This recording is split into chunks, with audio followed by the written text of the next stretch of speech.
उत्तरी कश्मीर के बांदीपुरा जिले में पुलिस ने लश्कर-ए-तैयबा मॉड्यूल का भांडाफोड़ कर 5 आतंकी समूहों को रविवार को गिरफ्तार कर लिया। पुलिस प्रवक्ता ने बताया है कि विशेष सूचना के आधार पर पुलिस ने सुरक्षा बलों के साथ मिलकर आतंकियों के 4 मददगारों को गिरफ्तार किया।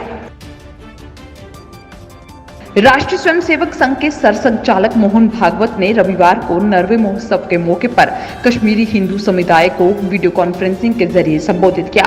1 से 3 अप्रैल तक जम्मू में संजीवनी शारदा केंद्र की तरफ से 3 दिवसीय कार्यक्रम का आयोजन किया गया।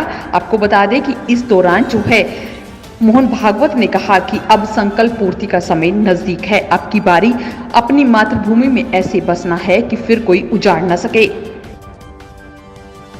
PHDCCI जम्मू कश्मीर के राहुल सहाय और बलदेव रैना अध्यक्षों ने फरीदाबाद में सूरजकुंड अंतर्राष्ट्रीय शिल्प मेले में सुंदर शाम बिताई है, जिसमें जम्मू कश्मीर के माननीय उपराज्यपाल मनोज सिन्हा, रंजन प्रकाश ठाकुर, प्रमुख सचिव उद्योग जम्मू कश्मीर MD सिन्हा, प्रमुख सचिव हरियाणा सरकार भी मौजूद रहे।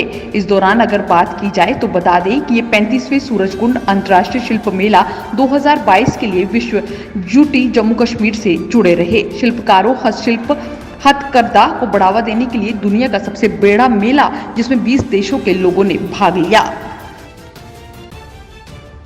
वर्षों से प्रदूषण का संपात झेल रही शहर की जीवनदायिनी सूर्यपुत्री तवी नदी के दिन अब फिरने वाले हैं। आस्था के केंद्र रही तवी नदी स्मार्ट सिटी बन रहे जम्मू शहर का मुख्य आकर्षण का केंद्र बनने जा रही है। तवी किनारों को गुजरात की साबरमती की तर्ज पर विकसित करने का प्रोजेक्ट शुरू हो चुका है, तो शहर में इस पर बने 5 पुलों को जगमगाने का प्रोजेक्ट भी तैयार कर लिया गया है। सरकारी उपकरणों के निजीकरण को लेकर देश के 120 सांसदों ने प्रधानमंत्री नरेंद्र मोदी को पत्र लिखा है। इसमें देश के बड़े सार्वजनिक उपकरण RINL को निजी हाथों में न देने का अनुरोध किया गया है। खत लिखने वालों में कांग्रेस, तृणमूल कांग्रेस, DMK, बसपा, शिवसेना, CPI और अन्य विपक्षी दलों के सांसद शामिल हैं। नेपाल के प्रधानमंत्री शेर बहादुर देउबा अपने 1 दिवस के प्रवास पर रविवार की सुबह वाराणसी पहुंचे। नेपाल के प्रधानमंत्री का विमान नई दिल्ली से सुबह वाराणसी के लिए रवाना हुआ। सुबह 10 बजे लाल बहादुर शास्त्री इंटरनेशनल एयरपोर्ट पर वाराणसी पर वह एयर इंडिया के विमान से पहुंचे। आपको बता दें कि इस दौरान नेपाल के प्रधानमंत्री के साथ उनकी पत्नी अर्जू देउबा और नेपाल के अधिकारियों की भी मौजूदगी रही।